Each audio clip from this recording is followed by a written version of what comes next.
morning and a warm welcome everyone to another interesting session of PGPM Leadership Series. Today we have one of the dynamic leaders who is known for his innovative spirit and progressive vision, MD and CEO of Thermax Limited, Mr. Ashish Bhandari.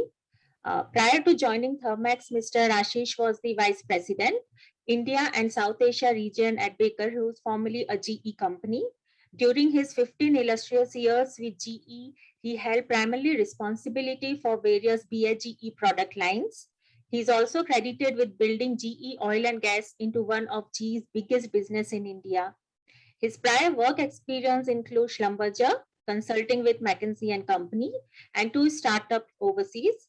He is an engineering graduate from IIT Mumbai with MBA from the Duke University.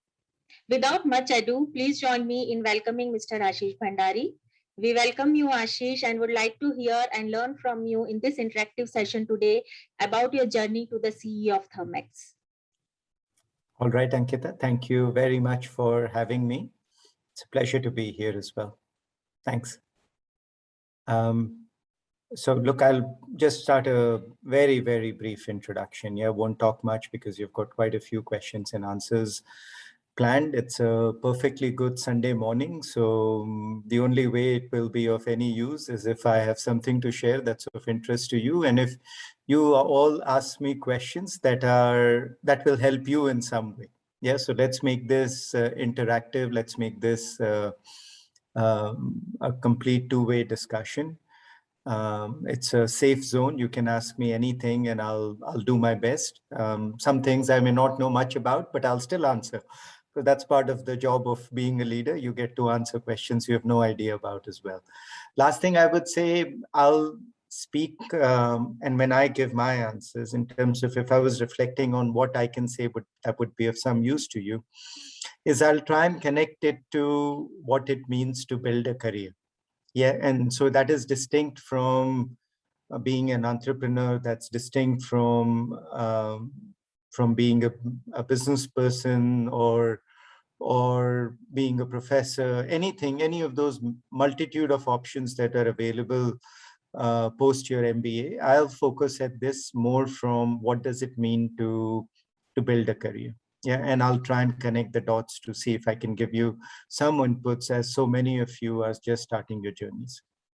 Okay, with that, I'll pass it back and looking forward to the questions. Thanks, Ashish, and thanks for your valuable time in coming to IIM Bangalore. It will be really great to know all the insights from you. So basically, I mean, since we have worked together, I know that you have a lot of support towards young talent, and I have seen you promoting within GE to a lot of people, and even a lot of leaders has went under your leadership. So I just have a question that, I mean, you know, we as an MBA graduate, we are very eager to know where we'll land after 5 or 10 years, right? So we just wanted to, you know, walk through your journey. So okay, can you just take us through your journey? Sure. And all good stories start from the beginning. So I'll start. Maybe I grew up in the eastern part of India. My dad worked for SAIL. We are a Marwari family, which means pretty much everybody else in our family is in business of some sort, including Bangalore. I don't know if any of you have ever been to Chickpit, but that's where I was every summer. Yeah, it's a place to be, and it's still a place to behold. But my dad was an engineer, and that's how I grew. And in the place that I grew, your only option was you became an engineer or a doctor. So I was fortunate enough to get into IIT. Was even more fortunate to find a way to graduate from IIT. But I can say those were, in many ways, some of the happiest years. And so if you had to hear about one message, I think, which I'll say, which comes with some time of looking around and losing your way, finding your way, all of that, is that that if you happiness and career progression are not really related. Yeah, and so if there's one advice I can give is to find something that makes you happy. Finding something that makes you more money or running around or doing something more may not always be the right way, because look, I had a broken fan and a cycle that never worked, and those were the happiest years. So and so expectations change, everything changes, but look for happiness, look for makes gives you some satisfaction. And Jitin, it will apply to you as you look to start your journey here. A lot of other things will become secondary. So graduated from IIT, had the good fortune of, in fact, IIM Bangalore was the first IIM I got through to, and the interview itself was one of my most memorable interviews. But chose to work with Schlumberger more than anything because it gave you the opportunity to see the world, lead operations much earlier than anybody else, and I was clear I wasn't going to do further engineering. I don't think I'm a good engineer by any means. So my choices were either in MBA or was very lucky to get into Schlumberger. I will say so I left Schlumberger to go to the US for my business school. I'd just gotten married. I was based out of Syria at that particular time. Joined Schlumberger, joined McKinsey, left McKinsey relatively quickly within 2 years to do a startup. Left the first startup because it went under to do another one that went under. So after failing a couple of times, joined GE in the US with the expectation that I would join GE for a couple of years and then possibly look to start something of my own. But those 2 years became 15 years. Yep. And those 15 years brought me to India on a brief assignment. I did 3 separate roles with GE in India, each one of different complexities and magnitude. And at the end, my choice was to go back to the US or continue my work in India. And my heart was to stay back in India. I'd spent so much time learning, building a business in India. And Thermax was just an amazing opportunity in every way to lead a publicly listed company, also a company going through energy transition. Yeah, and we'll talk through this day about energy transition quite a bit. So I'll hold on why I think that's a very important topic for all of us and why it excites me so much. But the opportunity to work at Thermax, the culture, the values, little bit of the challenges as well, all of that attracted me to the company quite a bit. I'll go into 2 specific points in my career. Yeah, the first set of points was around the reasons why I joined McKinsey, and then why did I leave McKinsey. That was the time where I was chasing how quickly can I get somewhere and how quickly can I potentially get rich as well. Yeah, and that was during the first .com boom. I left McKinsey in 2001, or when I put in my resignation was the time where the NASDAQ was its highest during the first bubble. And I joined something because I thought it was backed by 2 amazing VCs.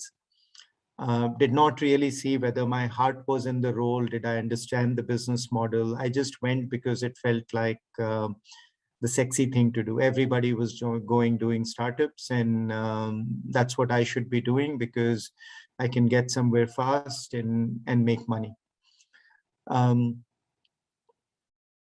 After those 4-year period where I went through 2 startups and I joined GE, by the time I joined GE again, I had none of the credence from IIT, McKinsey, all of that was gone. Yeah, the US was going through a bit of a cycle at that particular time. I joined GE as a salesperson, completely in an individual contributor. All your blue chips are gone. I was looking at, I didn't have my green card at that point in the US, just was looking for a job. So I thought I could survive 2-3 years, get a green card, and then I'll go do something else. So just that whole experience around just doing some things for some things that you don't believe in. Yep. So that's one point. And even in India, when I take a look at resumes, when I get where people have jumped from career to career, and I spent 2 years here, I did so amazingly well, but then I changed a job again and all that. I think in tech it can work where you are building a product or doing something like that. In other portions of the business, I don't believe in that model. Yeah, it feels like somebody who's jumping from role to role regularly is really not learning anything. Because by the time you learn something, you've spent a year, and before you can contribute, you've jumped on to something else. So that's one. The second thing I will talk about is to not take your careers very seriously, which means I had a bunch of missteps, but somehow at the end, it still works out. Yep. So careers are messy. Don't plan 10 years ahead at all. Plan for what are you learning, what are your capabilities, plan for 2-3 years ahead, and then just go with the flow. Absolutely go with the flow. Yeah, enjoy what you're doing, and think about what are you going to achieve in the next 3 months, 1 year, maximum 3 years. Beyond that, I think just go with the flow. Okay, so that's it, Bhushan. Very brief intro on my career, but we'll share more about it as we go through the questions. Yeah. Thanks, Ashish, and those are really good insights on the, on the career part. So I think it is really valuable to all our colleagues who are right now, because right now what I have seen in the recent world, people are just behind, campuses and all that, interviews and all that. But I think it is very, so you have mentioned very important point that we should first focus on our capabilities, and there is time left to do all that. So thanks for that, Ashish. So since you have mentioned that you have worked also in the McKinsey, and also you have worked in the energy sector. So since you have seen both of this world, so how do you evolve through this, and how this transition has came, and what difference do you see in these both worlds? Because we see that management consulting is nowadays is the more effective thing where most of the MBA graduates goes. So okay, sure. So when I went for MBA,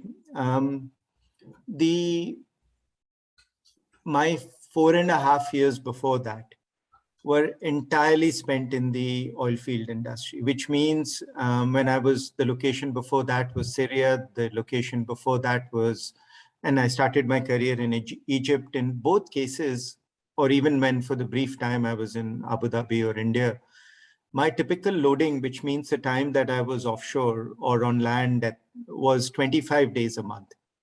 Yeah, and then you would get a 1 or 2 month holiday in between, and that was completely spent traveling or being with friends or doing whatever. So when I actually went for my MBA, I thought I knew nothing at all. I thought I was a fish in the pond, and the pond was really, really big. And all I knew was, how do you find a bit of oil? And I said, who the hell is going to be interested in that? Yeah, so that's how you go. So for me, joining McKinsey was to explore and open the funnel, which is just give me a sense of lot of what is happening in the world, and just see different things that are coming your way.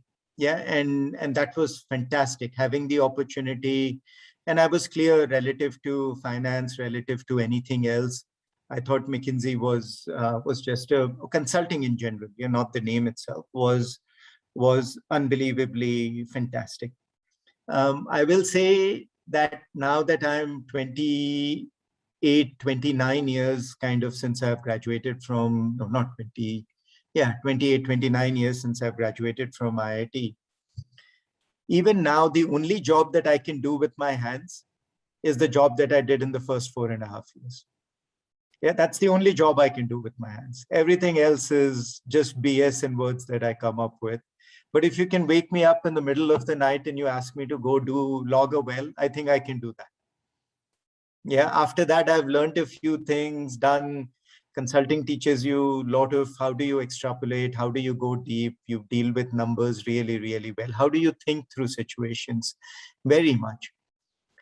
But ultimately, you can only think through situations that you have experienced. Yeah, just like life. Yeah, you can only talk about love, failing, all of that only if you have gone through that. So in that sense, it took me many, many years to connect the dots. But now I can connect the dots to the work that I did in the first few years in my career to the work that I do now. Yeah, I can generalize really well. I can talk about careers well because I know what it means to have gone through a service person's experience. I also know what it means from an energy point of view. I know the scale and size of oil field operations, energy. I know what they mean by polluting the environment, flaring gas, all of those things. Then you can start to connect the dots. And I can say that all through your first 15, 20 years of your career, all you are doing is connecting these dots. Yeah, and the picture starts to emerge well after you start to just connect these dots. So don't worry about the picture itself. The picture will emerge to you. Of course, yeah, many of you may want to do your own entrepreneurship, start something on your own. And even there, you should be very, very open to failure. Yeah, it's okay to fail once or twice, because as I'm saying, the picture will emerge over time. You may have a great idea, you start. It's only a couple of years down the road that you say, okay, no, I could have done those three or four things better. And you learn through this. It's in fact, I would encourage anyone and everyone highly to make mistakes, to go through that.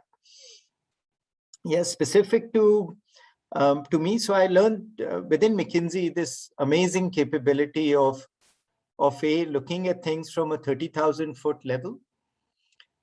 Be always having hypothesis in your mind, which is, I think this is something that I think is the potential solution. Yeah, so it's just like what you learn in statistics. Yeah, having a hypothesis, trying to disprove that hypothesis by going deep into that particular space and seeing if what you have in your mind will work out or not. And that methodology of flying high and going deep is something that you can apply just about anywhere. And in some ways, everything that people talk about, executive presence, all of that, is just this ability to pull things up, but yet retaining the idea and the knowledge on where do you want to go deep. And that's a skill that I learned. It's helped me tremendously.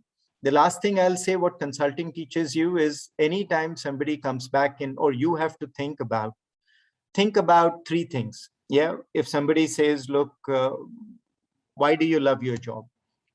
3 reasons why you love your job. Yeah, be specific, be precise, be to the point, and go through it. I would say also, though, that that don't believe too much into anything an expert says, because many of these experts, including me, we all come from our personal points of view, our personal references, the dots that we have connected.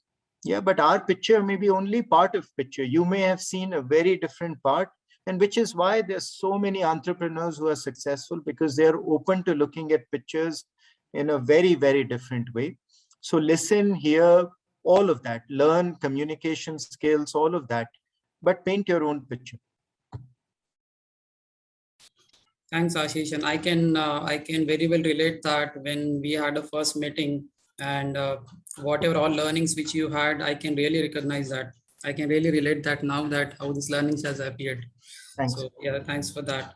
And also, Ashish, you mentioned that you have worked in Syria, which is quite a harsh location, which we see in the oil and gas world.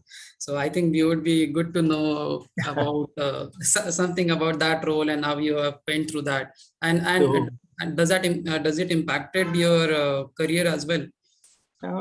It didn't impact my career as such. What it taught me was that I think I feel like I'm now truly a global citizen in many ways. Yeah, first thing, I think it teaches you not to look at people as belonging to a particular race or culture. All of that teaches you should be aware of, but humans are amazingly different. Yeah, each one different and unique in their own way, and putting people in a box is certainly something that should be avoided. And Syria was, for the most part, an amazing experience. The reason I left Syria was completely on the family side, because I'd just gotten married, and in 5 months that my wife was in Syria, I was gone to the field 20, 25 days a month. We would hardly see each other. It wasn't that easy for her in a new place with new language, everything else. But the people were amazingly friendly. Yeah, in Deir ez-Zor, which is where I stayed, I was telling Bhushan that became the headquarters of ISIS eventually. But when I was there, it was in very, very nice place. And actually, I thought Syria and Egypt, I preferred to Saudi and UAE, which were a lot richer. but I felt like there was always a bit of a brown complex. In Syria, I never felt different from anybody else. As long as you didn't talk politics, people were amazingly friendly. And we would go drive 3-4 hours to go to a well site or something. You would stop for coffee and they would just keep giving you coffee, keep wanting to know stories from you. I had a thoroughly good time. And very close to Syria was a place called Palmyra, which is where some of the oldest Roman ruins are there, it's a very historical site. And I would pass that. And when ISIS came in, they bombed the whole place up. Yeah, so there's nothing remains of those ruins. Extremely, extremely sad. Go ahead, Bhushan. Next. Okay, so I mean that would give us some kind of motivation that working at such such places would really even matter, and that experience could be really wonderful, even though it is it is harmful, but still. Okay, so one more thing, Ashish. So since we are talking about the energy sector here, so in GE in India, you have taken a GE oil and gas to another level, and you have that created history behind you. So what are your key learnings which you have seen in India taking that GE oil and gas business towards the next level? Because I remember being worked with you, there were some major projects we have won and all that. So, but I was not part of it. So I think you can explain more about that. Sure, I'll dabble a bit in and give you some sort of perspective as well then. I came to India in 2011 from the US on what was a 2-year assignment. And I was sent by GE because GE at that point was going through an experiment where John Flannery, who ended up becoming the chairman of GE after Jeff Immelt, came to India with the idea of how do you make GE in India a completely local business. Yeah, which is, and so GE had like 10 divisions, and we had one division, which was its automation business, which I think Umesh may know and understand based on the balance of plant work that he does.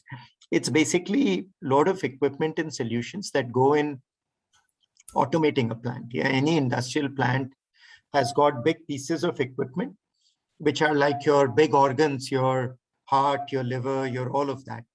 But then you need automation, which is your nerves, your brain cells, everything to connect that. Yeah, so then it becomes an organism as a plant as such. So GE had a lot of equipment, which was its automation business. Most of it came from factories outside, gets sold in India. So India had a sales team and a very small services team. But now the challenge was, how do you make it a local business? So I had come in to make that into a local business. That was one of my best experiences in my career. Yeah, because it taught me how do you take a small business, but more important than growth was to create this capability that the business could become fundamentally a local business. Yeah, so in the first 3 months, I probably did 150 interviews. I was doing 1 to 2 interviews every day because the team that I had was a sales team and a small services team. We had to add all the rest of the capability, a much stronger services capability, a channel team, engineering capability, quotation capability, some amount of manufacturing capability. All of that we had to set up. Yeah, so that whole experience was really, really amazing. It also gave me the opportunity to travel through India, meet, because if you have to set up channel network in Odisha as such, we have no idea what that channel space capability out there looks like. So traveling through the country, traveling through portions of Northeast, all of that. So through that experience, I discovered India. I also discovered my business. How do plants in say Jharkhand, which is where a big steel and coal plants are, how do they get serviced? All of that. So it gave me good exposure into, and then building the team. gave you an experience to build a lot of new people into the mix, new relationships, new friendships. And some of those stayed to be the best friendships that we had, because I managed through that experience to get people from UAE, Singapore to come back into India, JFWTC, which in Bangalore is a big engineering center. A couple of our senior most leaders came from there. So just setting that team, building that team, motivating that team was for me an amazing experience, because it was a mini startup for me, and I thoroughly, and GE at that point, because it was building a local India business, gave you a lot of freedom. So you had pricing decisions, business decisions, investment was, you made a case for investment, you got that very, very quickly. So then in 2014, I thought I would be going back to the US, but my automation business got merged with the larger GE oil and gas business. And I was asked to lead that business. So that was a big promotion for me, specifically because while the oil and gas business was not doing as well, but the potential for there was much, much bigger, because like I said, we were building the nerves and the valves and things like that. The big organs in many ways were with GE oil and gas, where you could do big turbines, big pumps, lot of different kinds of things that were really, really big. So then when I got that larger role, my first thing was, how do you connect it and make the role meaningful to the people that were in your team? Yeah, so the idea was, and that team was used to losing a lot. Yeah, we would lose a lot to Indian companies like BHEL. We would lose a lot to Siemens, lot of different ways. Yeah, and it was a team which kind of, in a way, I thought was a little tired almost. So my first thing was, how do I get them to rally around, and how do I paint a picture which was bigger and a canvas that was bigger than what you were doing on a daily basis? So we came up with a phrase which ultimately actually got chosen at the larger level as well, which was moving energy forward for India. And that became a catchphrase that we talked a lot about, that what you were doing was not just building a pump or quoting a meter or anything. You were moving energy forward in India, which means fertilizer plants that were in India that were ultimately responsible for providing fertilizer, providing moving agriculture. India was importing 50% of its fertilizers at that point. So if you could do and build up solutions to improve efficiency of fertilizers, help put in state-of-the-art equipment for the new fertilizer plants that you were moving energy forward for India. Yeah, India was always importing close to 90% of its energy from outside of India, from an oil and gas perspective. And deep water in India was a big explored area, unexplored area. So how do you get the team? And the projects in India would take ages in time. So yeah, the big deep water project that we started working on in 2014 did not become real until 2017 first, and then 2018 was where we had a big success. But getting the people to rally around moving energy forward became a catchphrase, because it was okay if it would take 2 years, but by the success you would achieve by doing that would move energy in India forward. So that became a key rallying cry, for at least for me personally, because more than telling the team what to do, I had to be clear on what was driving me as an individual and as a person. So that meant a lot for me, and that drove me easily for the next 3-4 years. And I'll tell you then what changed for me afterwards. But and we had some tremendous successes. We had successes where and India was never perfect. Yeah, anything that you plan to happen in 3 months sometimes would take more than 2 years. We talked about a fertilizer wave in 2015. That wave did not happen until end of 2016, beginning of 2017. But when it happened, we had like $300 million worth of orders just in fertilizers. We had in deep water, we had some of our biggest successes where GE won a single big order when we were Baker Hughes at that time, which was $600 million. And then with Kane, we won some big stuff. So that was really, really game-changing, very satisfying as well. And we took what was a business that was relatively small, and we, in 2018, we got almost $1 billion worth of orders that year, which was very, very satisfying, but still not complete. Yeah. And as we go down the journey, I'll say what did not work and why I think it was only a half journey for me, as we talk about the rest. Yeah, I've spoken enough, so I will take a break here and go to the next question. Yeah.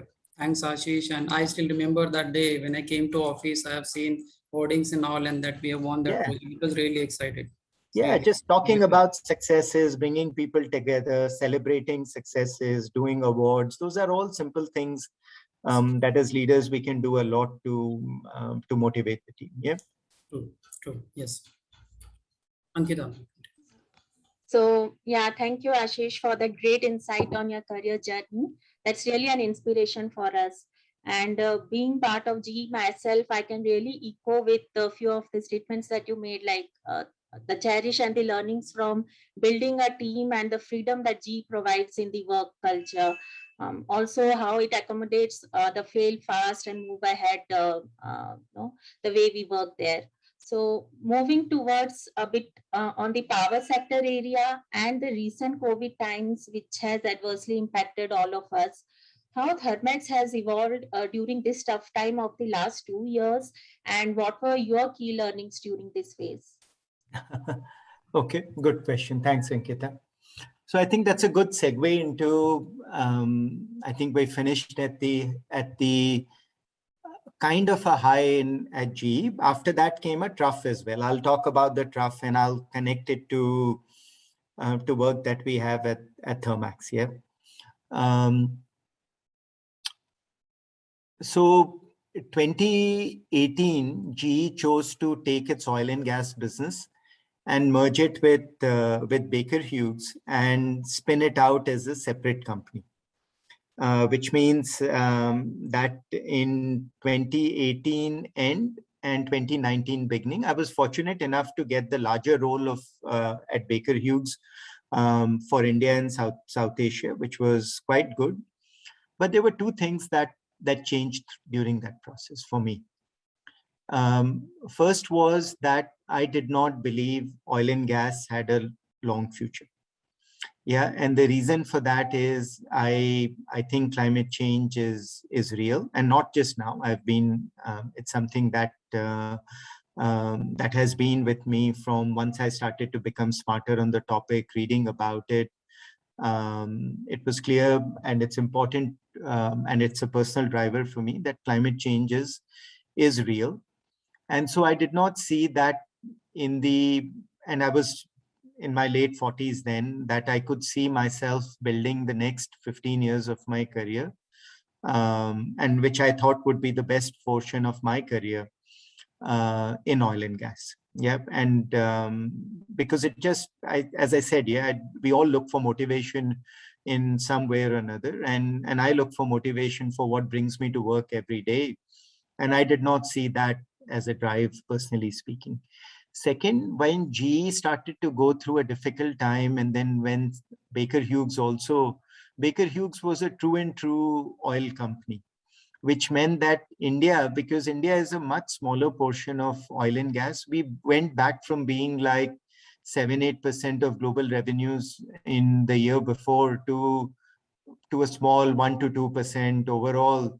And India did not become as important anymore, which means some of those things that I talked about, freedom to operate, do all of that, was suddenly became, you felt like those strings were being pulled by somebody else. Yeah. And 2019, I started to interview out. And I'll connect it to kind of how do you build a career? How do you network? How do you do a lot of things that go into building a career? Because a career is just not coming to work every day. There is a lot of things that you have to take care all around, which also I'll refer to. So both of those two things, yeah, and even on some of these big projects that we won, especially the Kane one, which ultimately was not successful. It was as GE, as Baker Hughes, we lost money on that project, and it's something that has rankled me forever. It gave me sleepless nights at times. But simultaneously, it felt like the freedom to operate, change things, get the right people. I had zero freedom in terms of making a difference truly. So as a leader, when you come and you can't make that difference, and the difference is fundamentally from being a prime minister and being a president, plain and simple. I hated the idea of being a president. Yeah, which is talking about things. I felt like it wasn't something that I was really, really enjoying. And then more importantly, the president bit, I thought, okay, if I stuck it out for another 2-3 years, maybe I would find a better role or a different role within. But what did not work for me was the idea of working in oil and gas for the next 15 years. So I started interviewing, and when I started interviewing, my choice was to go back to the US or be in India. And by that time, I'd been in India for nearly 9 years. And so all my connects, everything was in India. And I love the energy of India. I absolutely love how hard people work, how we try to make a difference in so many different ways. And so then there were many Indian companies that just didn't work for me from an ethics point of view, from a culture point of view. Thermax checked all the boxes. It was the right size. It was publicly listed. It was an amazing ability to make a change. The culture was fantastic. It's a company that was known for its reputation, and at least so far in the last year and a half, what I've seen, completely squeaky clean. Yeah, we don't pay even 50 rupees for an order or anything at all. But that by itself was a necessary condition, but not a sufficient condition. The two big things that attracted me to Thermax, first was the ability to make a difference. Yet the company had not grown in many, many years. It was considered to be a very solid engineering company, a big driver in India's infrastructure story, like almost like a mini L&T, but was an amazing name. When I went to Reliance, many other places, Thermax from an engineering point was thought about to be fantastic. But it was a company that was in the midst of energy transition, which means in a world where 80% of your energy comes from fossil fuels, and you are shifting to a world where 80% of your energy will come from not fossil fuels, how do you take a company through that transition? Fascinates me as a leader, because it is not, startups have a difficult problem, but a relatively simple one as well, because you just have one product and you put everything behind that product. Yeah, and you read why bigger companies are not able to make the change. Yeah, why was Ford not able to come up with what Tesla was able to come up with? All of those problems that happen, in a way, I have the opportunity to say, have I learned from all of that? Have I learned from mistakes we made at GE, what I saw, which was an amazing company. GE trained you on everything Ankita talks about, on failing fast, all that. Yet when difficult times come, you tend to narrow down on businesses that you think you can make money in. But those businesses that you can make money in today, which for GE was its gas turbines business, all of that, are businesses that in the next 10 years are going to go down. You know that. So I have this opportunity within Thermax to work through energy transition, which means how do you build startups within Thermax that are funded from those companies that are making money? And how do you balance the two? Yeah, how do you balance energy availability with energy sustainability? Yeah, because you've got one portion of business, a big portion of a business is around cleaning air in coal plants. Yeah, so you are amazing in cleaning air. So anytime you need to take out SOx, NOx, Thermax equipment comes into play. So you have choice. Do you continue to do that or not? You say, yeah, the Western companies will say, no, anything in coal is dirty. Doesn't matter what you do. India, you can't do that. Yeah, 70% of your energy comes from coal, more than 70%. You can't come and say to a girl who has no electricity at home that tomorrow you can't have electricity because we want to be sustainable. So you have to operate it. And what you focus on is making that coal, that air that comes out of that plant as clean as possible. But in the next 10 to 15 years, all those coal plants will likely get shut down, which means even this job that you have of cleaning the air over the next 15 years will go to zero. So literally you draw a line that says from here to there is going to zero. How do you start to, accelerate from that point on? How do you start to bring everything else that grows? So my challenge is the new portions of Thermax that we have should become 30% of Thermax within 5 years. Yeah, so that's the level of urgency I'm trying to create within the company. It's fascinating. How do you take the team together? GE gave me the opportunity to work in India with a population that was about 1,000 odd people. At Thermax, I have that at a population of 6,000 plus people. Yeah, and you have to connect it to stock market expectations, all of that. So that is what got me to Thermax. It fascinates me. I've loved the journey every day. Very easy to get out of bed. Doesn't matter COVID or not, getting out of bed and getting to work has been extremely easy. And ultimately, if there's a single barometer that you want to know on whether you enjoy your work or not, it's whether how easily you sleep and how easily when you wake up, how fresh you are to go get on with the day. Simple. Those are the simplest barometers that you can use through everything. Yeah. And that's what Thermax been for me. Joining through COVID was challenging. I did not plan on it.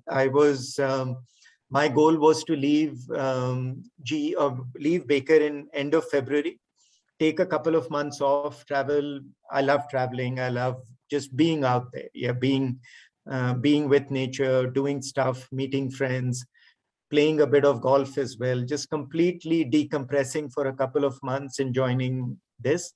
I did that for about 2 weeks in March.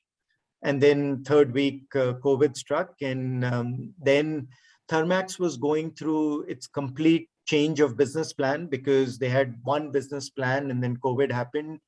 And they said, look, you will be putting that new plan into action. Would you want to join early?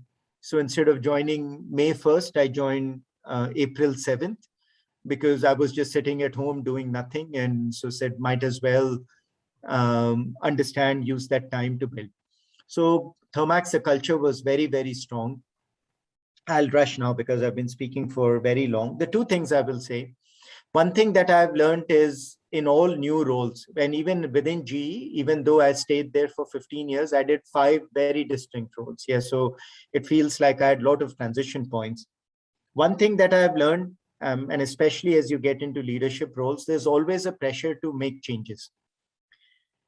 But it is very important to not rush into things. Yeah. So practically the first year, all I was doing was just learning, talking, meeting people, understanding the business, trying to learn the business from the other person's point of view. So hearing a lot, doing a lot of reviews, and during COVID times, you had to, yeah, because you were running. One thing you will learn through your career is that when you're going through points of crisis, like if there's a fire, then you can't think about where will I be 3 years from now? What will my business be like? You don't even worry about insurance and what is the next house I will build. Your only concern is putting the fire off. But if as a business, you're constantly going from one fire to another, then you have a team which is very good at handling crisis, but nothing else.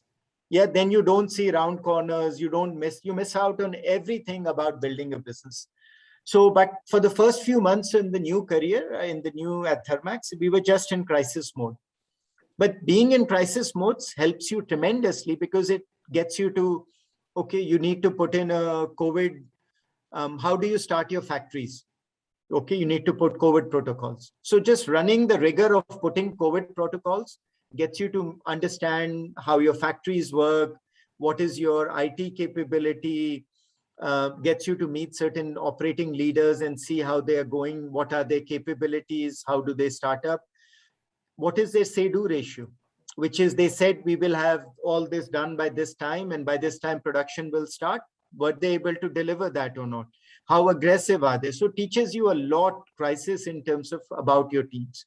So that whole experience helped me tremendously. There's a book which is called The First 90 Days, which I'll recommend if you guys start a new job, new role. Just read that on how do you think about your first 90 days.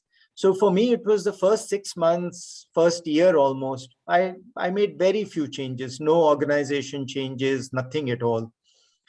But that 1 to 2 year period is a very important one. And so now it feels like we are just changing everything in a way. And which is important because a new team, every time a new leader comes, the team is also going through a bit of uncertainty. Yeah? They say, ab ye kya karega, pata nahi, pagal hai, nahi hai. All of those things happen. It's a good thing. You want to use that time that you have where people don't know you very well, because at that time, they're very open to accepting new ideas also. Because they don't know how this guy reacts. What is he going to do? Can I do this or not? They will also see, those are the times where you build trust with your team as well, because you're going through the transition. It's like going down the road, he's the leader, bol raha hai, we have to go down this road. What choice do we have? Let's follow him. But what is a leader like during that journey is what you come to. But it's important to start walking that path, because the moment a team gets too comfortable, then change becomes difficult. Yeah, you want to make sure that you don't ever get comfortable as an individual, and you never let your team get too comfortable as well. Actually, that's one thing GE taught me a lot on, which I've learned. Yeah, moving teams around, being open, not always looking what's not working. How do you make a difference? Just that attitude constantly is a very good attitude you have. Sorry, a long answer, Ankita, to your simple question, but hopefully it was of some use. Yeah, thank you, Ashish. Definitely, it was a wonderful, wonderful insight. And the two important leadership takeaways, and that I also personally cherish, is having the desire to drive a change for something specific, and the trust. So I have personally observed, like during my internship days with GE, how you used to come to our desk and really make us think to view the product from the customer's perspective, and how we can change, how to bring about that specific desire to do a change, be it in a small way, to the customer's life. So I still cherish that learning from you, and really thank you for that. So you have touched two important points now regarding climate change and sustainability. And coming myself from the gas power division, what I see is there is an urgent global priority to decarbonize the human life now. So power business sector as one of the key partners in achieving sustainability. What are your thoughts on the ecosystem restoration and the recent technology disruptions in this area? Okay. So there's a old Chinese proverb which is supposed to be it's a pessimistic proverb. Yeah, it's not supposed to be a good thing. It says, "May you live in interesting times." Yep, and in my living career, which is very short in my own view, but possibly very long in your view, I will say that I have not been through a portion which is as interesting as what we are going through currently. Energy transition and climate change is a problem, not for companies. It is a problem for the entire planet. It's humanity's biggest problem right now, and in many ways a problem much bigger than COVID that we are going through. COVID is the fire that's in the house right now. Climate change is that you're going to get off the cliff. You're going to jump off the cliff very soon unless you find a way to turn the car. Yeah, that's it. It's as plain and simple as that. The good thing about this, may you live in interesting times, is that all of this at its heart is going to be solved by things that tools and technologies and things that you are learning, which is how does technology come to bear? How does finance come to bear? How does digital come to bear? Yeah, how do you collaboration comes to bear in unprecedented ways to make that happen?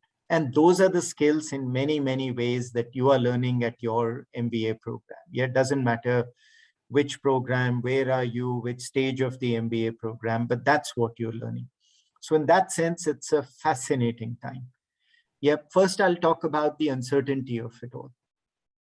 How this whole energy transition will happen, complete amount of uncertainty. Let me take one example. Yeah, there's a lot of talk about a hydrogen economy. Everybody that in the energy space is talking about hydrogen economy. In the Western world, in Europe, for example, when Europe came out of the whole COVID thing, the first wave, and the governments came in with a massive subsidy effectively to jumpstart the industry and the economy. All of those subsidies, majority of those subsidies to industries went in areas of climate change. Yeah, and it's running some of the biggest experiments on hydrogen, looking to replace natural gas with hydrogen, green, and the hydrogen itself is produced from green electricity, which by itself is provided through renewables. Yep. So how will this whole hydrogen economy evolve? Will it evolve or not? What portions of the economy will it affect? What will it do? What will it not do? Complete amount of uncertainty, chaos, complete chaos. Second, the number of new technologies that are coming in is absolutely mind-boggling. Solar itself is going through this semiconductor. Anybody, yeah, you knew semiconductor following the Moore's law, which is every 6 months, the capability of this will go 2x, the price will go half. Yeah, that was the Moore's law that semiconductors were running on.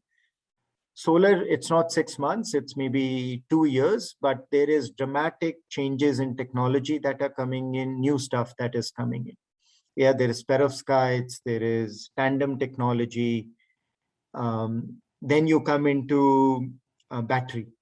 Massive revolutions going on in battery technology. Lithium ion, different kinds, sodium nitrate, solid fuels, all kinds of new battery technologies. Fuel cells coming in, whole different kinds of fuel cells, reformers, carbon capture, electrolyzers, syngas to chemicals, crude to chemicals, takeaway plastics, a whole host. Like you could run up with 40 new technologies coming in to replace what used to be a thermal power plant, hydroelectricity, gas turbine based stuff. So 5 things or 10 things that ran 300 years of industrial revolution in 10 years are going to get replaced, or 20 years if you could take solar into play, solar and wind, by 20 plus new technologies, all of which are on their own crazy development curve.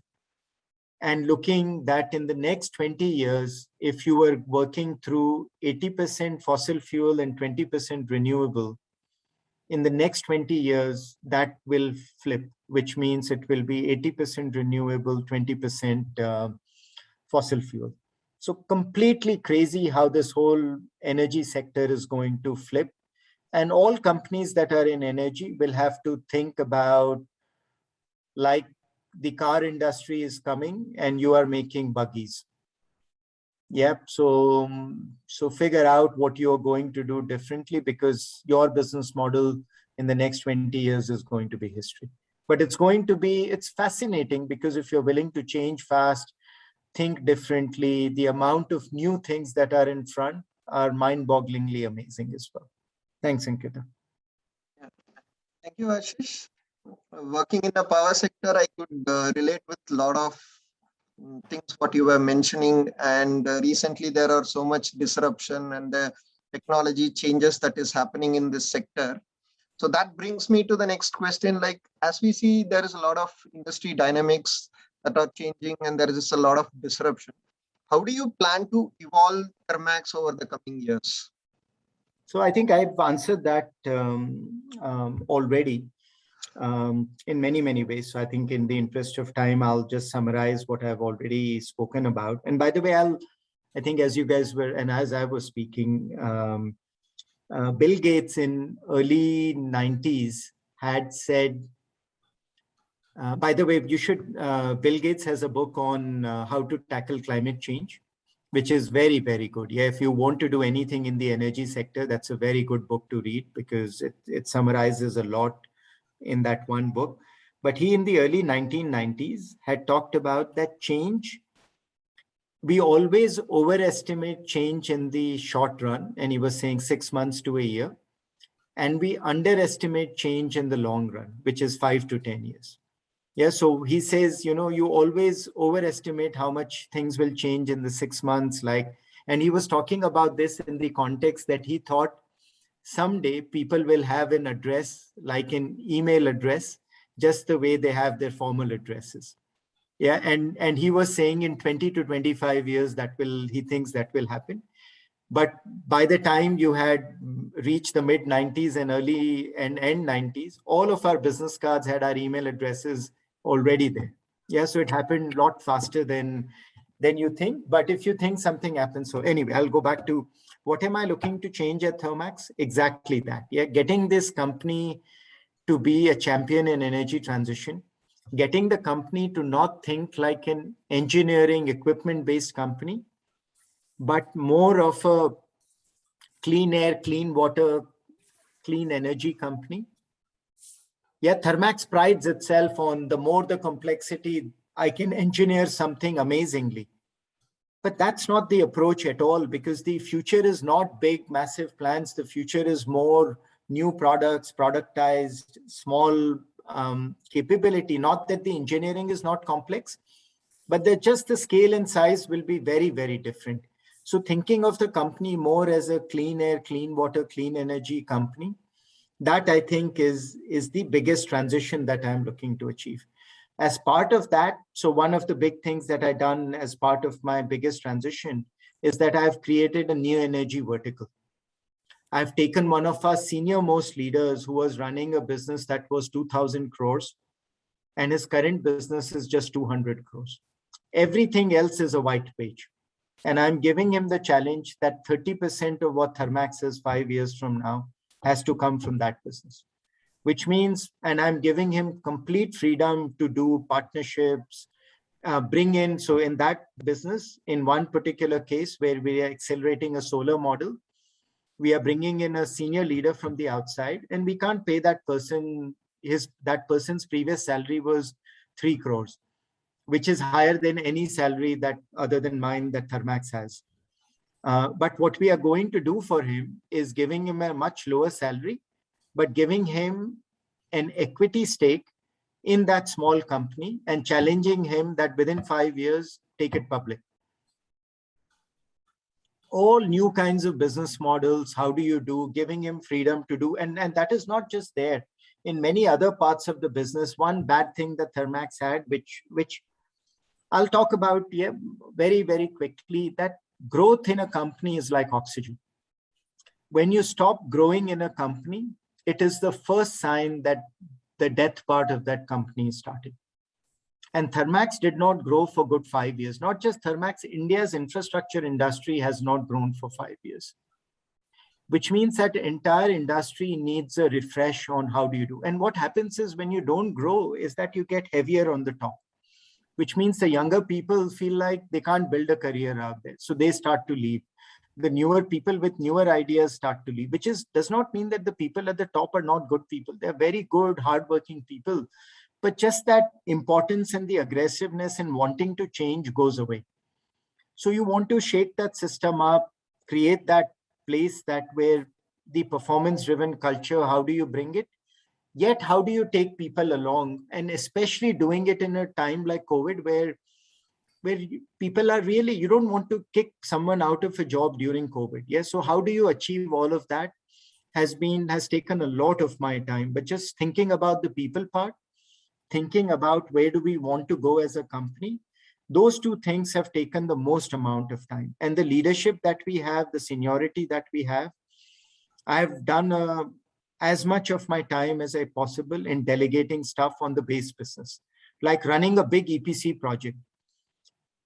I will never be as good as what my team is. And I'm completely open to knowing that, understanding that. I ask them questions around cash collections, how the project execution is going, but I don't go and tell them, go bid on this project or not bid on this project. I give them margins that you can't go below a certain margin, but how to price a project, all of that. I give them complete freedom because I know that's the bread and butter of Thermax. They can do that better than I can. But there are a lot of other parts of Thermax that have to change. And I give a lot more of my time to those parts. As a leader, I can't influence this quarter, but I can influence the quarter which is coming 3 quarters from now. And my eye has to be on that quarter which is coming 3 quarters from now. Yeah, Thanks, Umesh.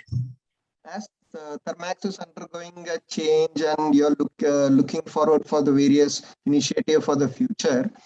So can you throw some light on the digital transformation activities and the various digital initiatives that are adopted by Thermax? Sure, Umesh. It has to be at the heart of it. And it's something, if I had to give, so the messages that I gave today, yeah, first, I think careers are messy.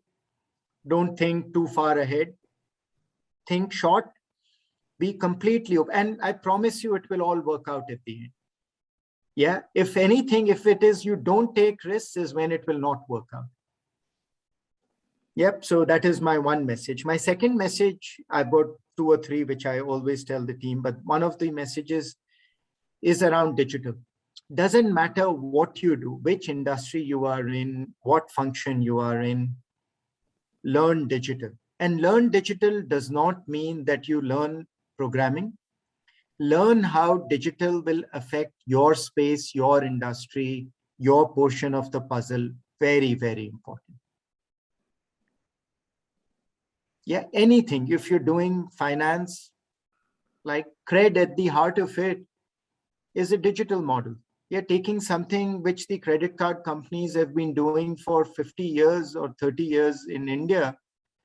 He has come in and taken a cream of that particular portion and has come in and has found a completely different way to engage with those people. And so the credit card companies that were used to that 18% interest charge, suddenly all of that is going to somebody else who has come completely disaggregated the model. Uber at the heart of it is a Meru cab is also doing digital, which means you are saying, you know, my ERP is coming in at the back end and my payment systems and all. Oh, yeah, I've implemented now. I can take credit cards from my customers. So that's digital. Here comes an Uber that brings digital to completely rethink how it's engaging with its entire customer base. Yeah, completely gone. And so the Merus of the world are 2 steps behind having to catch up, where a Uber comes in, thinks about this space completely different from a digital point of view. So in Thermax, let me talk about, so there is one, which is how do you make the company more digital overall? But then how am I bringing digital to rethink business entirely? So that we are doing in 2 ways. One, Thermax has got 50,000 plus installations across India. Boilers, chillers, water systems, all variety of different. You will be amazed that more than 50% of these customers, we have no idea and no connect with them. How do they service our products? Who goes and services? Nothing at all. So our biggest initiative is to create like an urban clap for industrial, which means and this is not the Reliances of the world, the IOCLs of the world, the sales of the world. There are a million companies that go up and show up. The Schneiders, the Honeywells, they all go with big digital solutions. For them, all their equipment is cutting. But where Thermax connects, Thermax connects in textile industry, plywood industry, variety of different hospitality and hospitals and food, pharma, chemicals, variety, which is the middle segment of India, yeah, which nobody touches in a way. We are saying, can we get their experience to go digital in the way their plants are addressed, and creating like an urban club where the customers have a very easy way to reach out. They're very easy way to tell them when their water filtration system needs to be replaced or when the boiler needs to be replaced, all of those things, which in some ways, Kent RO will do it for you at home. You will be amazed that nobody does it on the industrial side. So that's one example by which we are bringing digital in to completely redo how we do services, and thinking then if we do it well, we can do it not just for our products, we can do it for third-party products, our competitor products, bringing just this urban clap for industrial way of thinking as a model for the middle and the bottom of the industrial pyramid in India. So that's one example. I've got 2 or 3 others, but in the interest of time, Umesh, I hope I've addressed that. Yeah, I know. I think we've got another 25 minutes and a lot of questions coming in from what I can see. Yeah. I hope I gave you an idea at least on how digital can connect. There are a lot of other such ideas. Yeah, but how do you transform from digital? You should think about in whichever business you are in, Jitin, yours. Yeah, thank you, Ashish. Now I will ask Jitin to walk us through the question and answer session. Yeah, thank you, Umesh. And thank you, Ashish, for spending Sunday morning with us and taking the time to sort of answer all of our questions. That are my pleasure. Yeah, I like hearing my own voice. So it's you guys. Yeah, so I think you said a lot of, I think especially the part you're talking about, how that things will work out and you don't need to have a long-term plan, that resonated with me, because I think about 10 years back and having a plan. That plan hasn't worked out, but all these opportunities keep presenting themselves, and it's up to you to decide whether to take it up or not. But yeah, we have a lot of questions that have come in, so we'll get to that. So guys, if you want to ask Ashish a question, you can also raise your hand. We can unmute you to ask. But to start with, we'll start with a question from a Thermax alum, Rajesh Srinivasan. He has asked that once you took over this job as the CEO at Thermax, what are some of the mindset shifts that you did at the company? Are there major? I think I've answered that already. Very, very quickly speaking, first few months, almost 6 to 9 months, very little, actually very little. But I was using that time to continuously have hypotheses in my minds. Yeah, and then testing those hypotheses, asking questions, seeing what will work. Now we are going and getting into the phase of massive change across the organization. The 2 or 3 big, and by the way, Thermax is a place where people have built their entire careers. Yeah, it's also a place where salaries are typically much lower than other industries. So it's not like you can come and say, I'll fire 30% of the company. Yeah, I promise you the other 50% will also leave. You'll have nothing left. Yeah, and in the company. So you have to manage this with kid gloves in a way, but still managing it constantly. So the 2 or 3 big changes that I already talked about.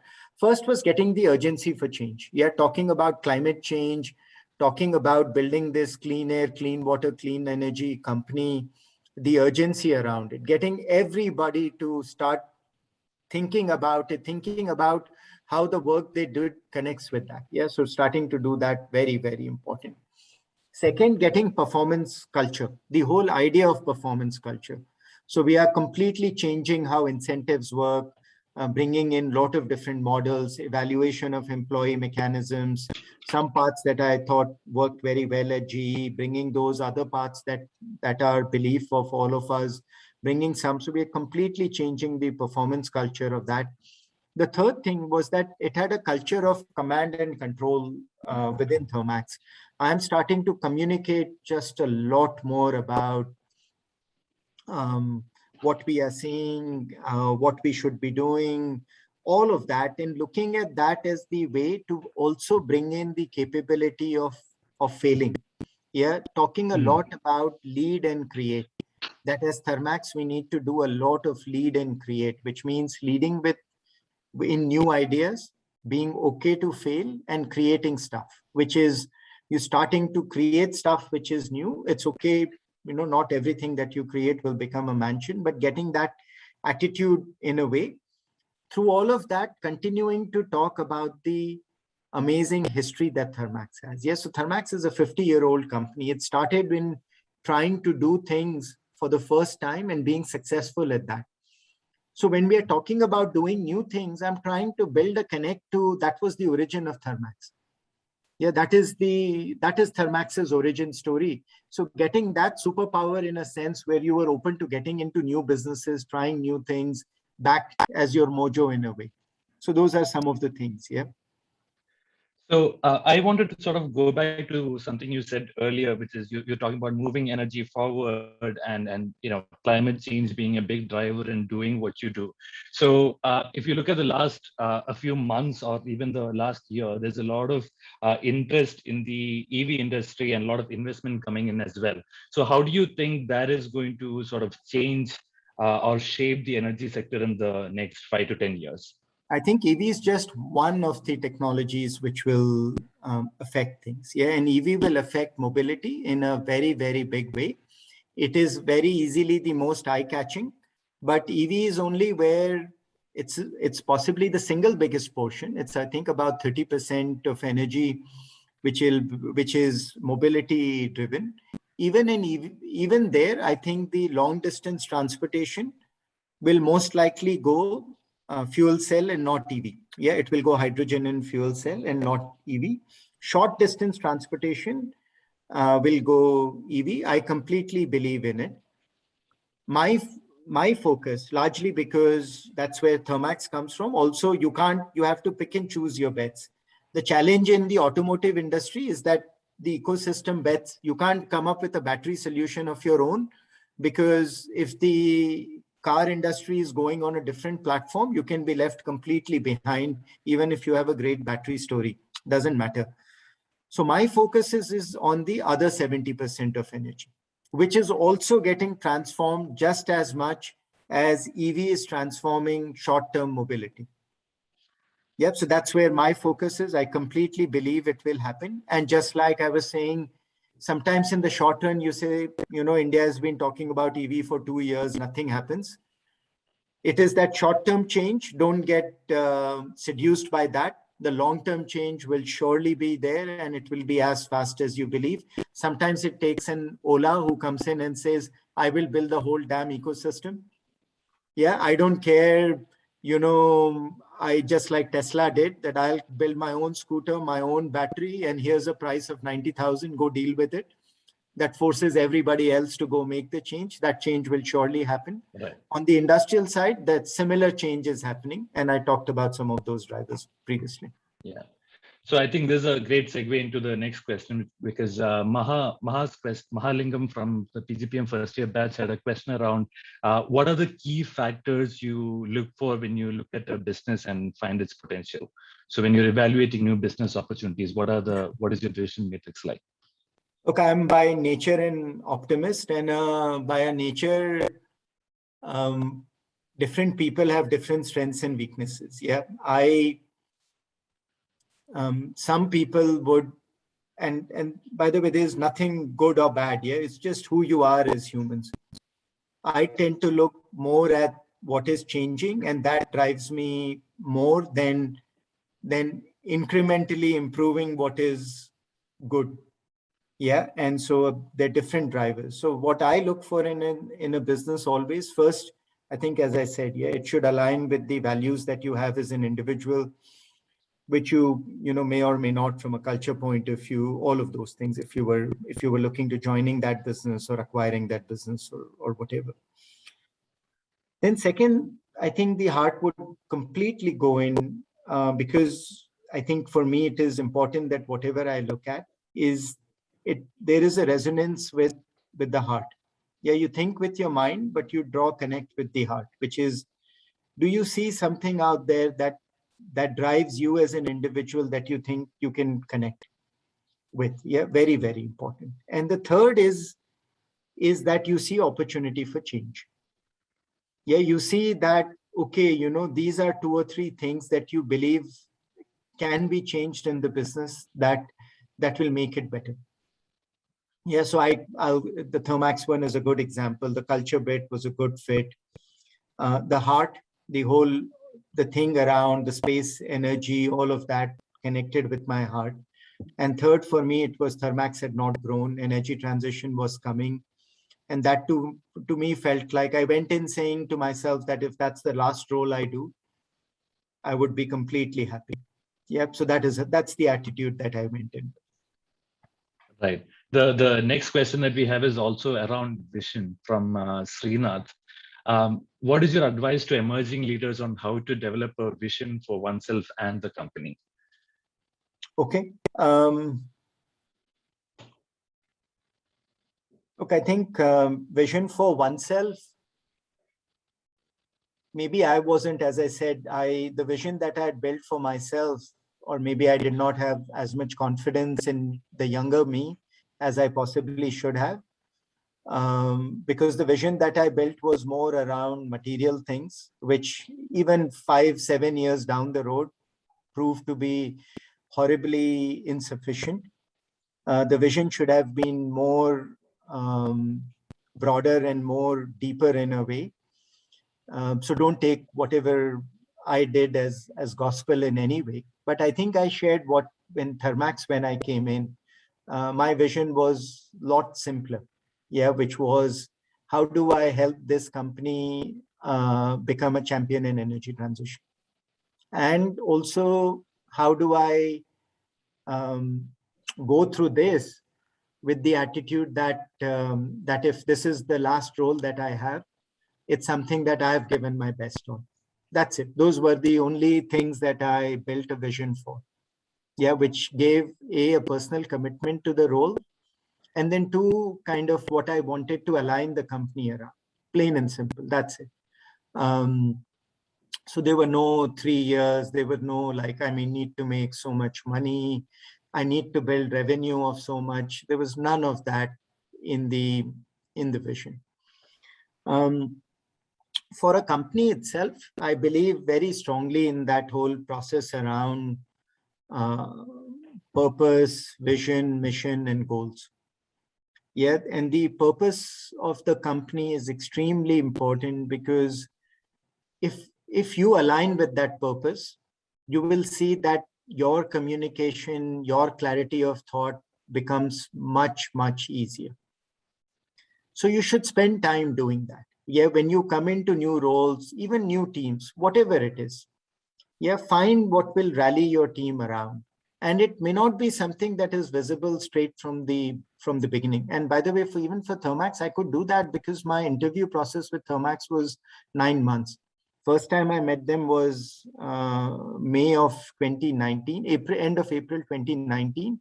And when I got the offer was January of 2020. Yeah, so it was a 10-month affair where I came to know of the company a lot. They came to know. So it doesn't mean that whatever this vision is, you will know instantly. It's perfectly okay to just talk, build, think. But it's very, very important after that to be able to verbalize it. And verbalizing should be one line. Yeah, one line. That's it. That's it. It should be easy for everyone in the company to relate to that. But then you need to be able to come back and put that into to vision and your goals. And the goal should be specific. In fact, Bhushan would know I used to play around when I was at GE with top 10 goals. Yep. So, and there would be posters of top 10 goals, which is what we want to do for the year as a whole as a company.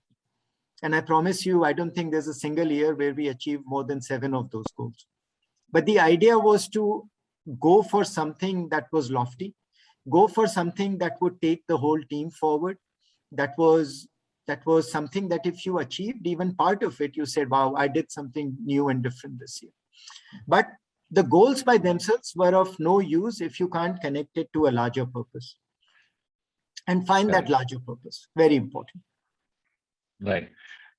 We have a hand raised. Kamesh, I'm going to unmute you so you can ask your question.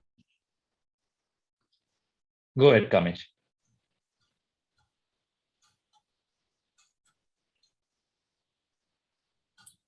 I think Kamesh is on mute. Okay. Kamesh, if you can hear us, you can go ahead.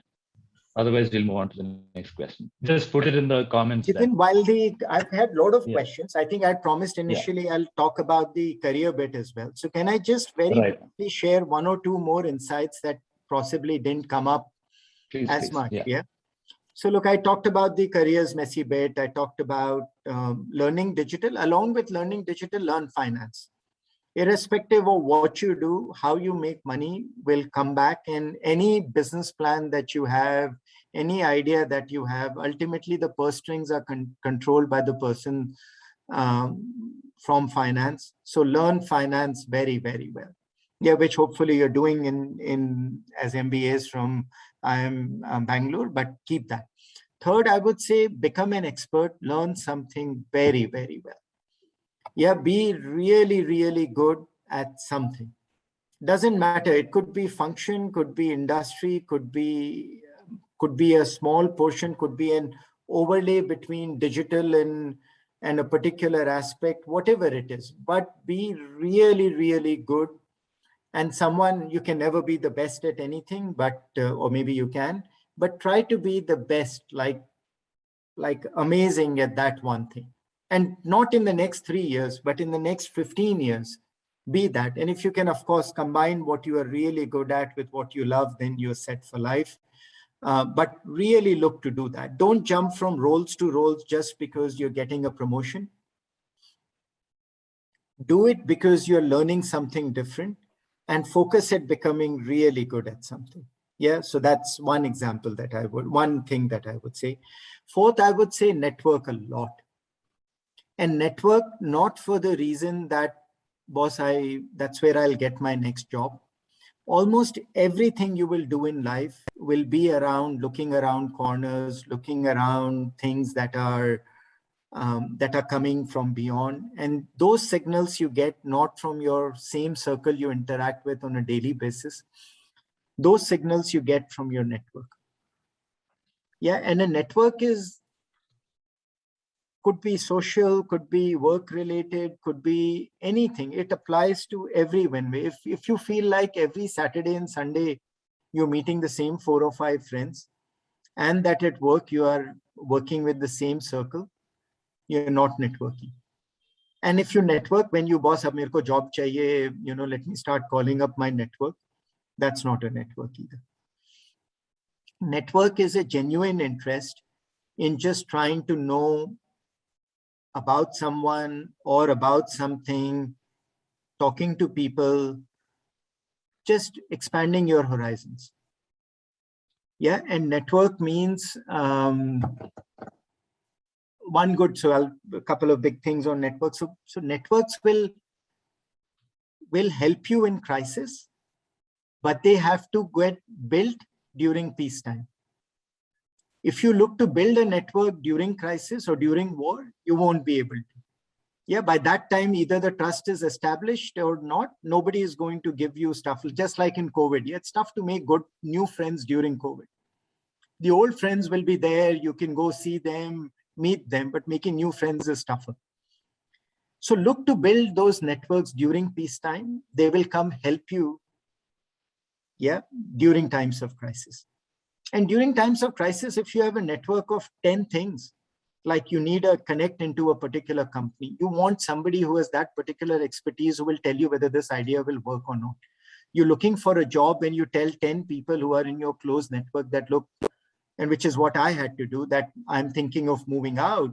Can you help me think of some things? There's 1 in 10 chance that anybody will come back to you with something. But within those 10 network, 1 in 10 chance gives you a probability of one of finding something. Okay, and then my last thing is on building a brand. Build a brand. And building a brand does not mean that being showy or being out there and all that. And building a brand means knowing who you are and being okay to portray that. Yeah, building a brand means thinking about, do you need Twitter? Do you need LinkedIn? What kind of posts do you want to do? Yeah, it also means, what do you want to look and feel like? Yeah, what do you want to come across as a business leader, if you want to, or all of that, you need to be able to portray that. What do you want to show up as? Yeah, do you want to be a leader where you're running big teams? Then you need to be a good communicator. Are you building those skills? Yeah, all of those things. Think about your brand now. Yeah, and going back to the car example, doesn't matter whether you are a Camry or a Suzuki or a Ferrari. Each one has a customer of its own, a market of its own, and a brand of its own. Yeah, think about what is your brand and think about it now. You can start that anytime. Yeah, which means how do you come across? How do you do a bunch of those things? So here's a little bit. So those were my 5 things, Jitin. So back to your questions. Yeah, so we did have a question very specifically about how to build networks. So hopefully, Vinod, that sort of answers your question. On network, I think somebody asked me this question. I was with a different group a couple of weeks ago. They asked me, I don't have time to build networks. One easy way is, doesn't matter, like if you are in an industry of particular kind, that industry would have a forum. Start volunteering at that forum. Yes, start putting some of your time out there. They will have agendas or they will put together events and all. Start to take some portion of that event. You will start to meet 10 people from your industry. The event will start to get some 2 or 3 senior speakers. You will have the opportunity to reach out to those speakers, connect with them, many of them. You'll just get to see, hear, build new things. Yeah. Right. Anything at all. So that's one good example how you can build networks in your regular ways. Okay, next. So there are a lot more questions, but I'm very cognizant of the time. And one of the questions I think Mamta is asking, who's also doing a vote of thanks. So I'll throw it over to Mamta. You can ask your question and then say the vote of thanks. Hello, Mr. Ashish. It's been a great time so far. I had a question actually. How did you leverage your MBA from Duke University? How did it equip you on your path to CXO? Okay, very simple. It helped me ton on finance.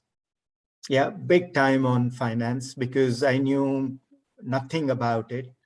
And really, I think I enjoyed numbers and even thought about should I do something in banking as a career, but I love the business aspects a lot more. A1. 2, it showed me the power of networking in many ways. Yeah, and I was a horrible networker. Yeah, even at IIT, though I was the absolute worst. Even at Schlumberger, once I came back from the field, I just wanted to be with my friends and all. So it showed me how important the whole networking aspect was. And 3, plain and simple, it got me into McKinsey, which taught me a lot of other things around strategy and million other things. I think the MBA just opened my eyes into so much of it that was possible and available. Mamta. Yeah, thanks, Ashish. Yeah. Thank Good you. afternoon, everyone. And I would like to take this opportunity to thank Mr. Ashish for accepting our invitation and be here. Thank you, Mr. Ashish, for your valuable time. This happens to be our 5th session in Leader Speak series, and the PGPM cohort is very obliged to have you as a speaker today. So we have had the luck to have some amazing insights on consulting, on how Mr. Ashish has charted growth strategies in different set of product lines, on handling uncertainties in various business scenarios, how Ashish dealt with energy transition in GE, how digital affects one industries, how it is important to be adept with digital and finance, and how to read some important signals through networking, how to build a brand for oneself. But more importantly, there are some simple truths in life which one often tends to overlook. And Mr. Ashish, it is amazing how you touched upon some anecdotes on that front subtly, even as we were discussing some very technical aspects. I'm pretty sure the audience struck a chord with these specific thoughts, actually, along with me. One may always lose one's way, but I think one will always find one's way back home to their calling. And thanks, Mr. Ashish, for that assurance time and again that it all works out at the end eventually. Another thought is thinking through situations, how experience is important and how one can't take others' observation and insights and experiences for granted, because even the greatest of the leaders are always speaking from their own experience. Another thought is flying high, going deep, and how to identify where one wants to go deep. Another thing is how humans are amazingly different, and it's important not to put anybody in the boxes. And then your suggestion on be really good and amazing at something, because one can't be good at everything. And yes, you did draw attention to humanity's biggest problem, that is climate change, and how we are sort of poised to jump off the cliff to deal with it. And yes, thanks for prodding us to think that we are living in the interesting times and how to make the most out of it. Thank you, Mr. Ashish. It's been an eventful session. Mamta, you're absolutely amazing. What I spoke in for an hour and a half, you could summarize in 2 minutes, which is an amazing trait to have. So thank you. Yeah, thank you. And as we draw the session to a close, I will also thank some people who have been behind this session. Some efforts went into it. So I would like to share the credits. So thank you, PGPM office, for all the support and modalities. Thank you, Umesh. Radhika and myself were the digital media coordinators. Vishal, Jitin, Mahalingam, Bhushan, Ankita and Anupama, all these are the people behind this session. Thank you one and all. And thank you audience for being here and for all the wonderful questions.